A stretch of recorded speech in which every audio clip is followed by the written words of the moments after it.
تخيل واحد اشترى بيت، البيت جميل جدا لكن فاضي، بيقول مش هفرش البيت ده غير لما يجي الضيف الصح. سنين بتعدي والبيت فاضي، لا هو عايش فيه ولا مستمتع، قاعد حاطط ايده على خده ومستني الضيف. وده احيانا اللي بنعمله مع حياتنا، بنأجل السفر، بنأجل التجارب، بنأجل الفرح، بنأجل الحياة كلها لحد ما يظهر شخص معين. ليه بنعمل كده؟ لأننا بنخلط بين حاجتين، بين الحبيب أو الشريك وبين المنقذ.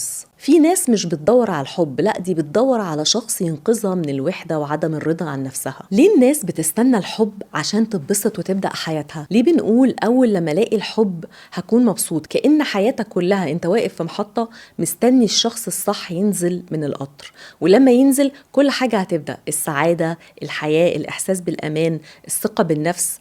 وكأن الحب مش إضافة للحياة، لا ده هو مفتاح تشغيل الحياة نفسها. لكن السؤال، لو شخص واحد قادر يمنحك كل أسباب سعادتك، مش هو برضو ممكن ياخدها؟ ساعات بنتعامل مع الحب كإسعاف سريع للوحدة أو الفراغ، هو هيطمني، هيخليني واثق من نفسي، هيعرفني أنا مين. بس الحب مش علاج، الحب إضافة لحد عارف نفسه أو في طريقه لمعرفة نفسه.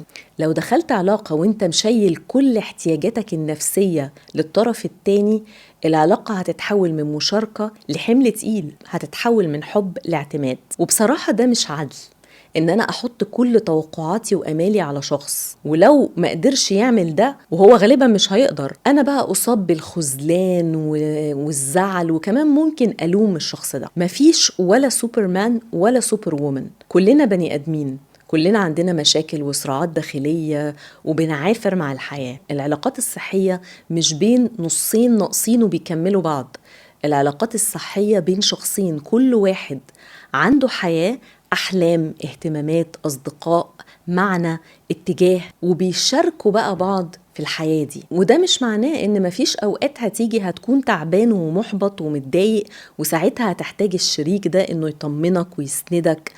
لكن لو داخل العلاقة دي وانت جعان للتقدير، هتاخد أكتر ما هتدي.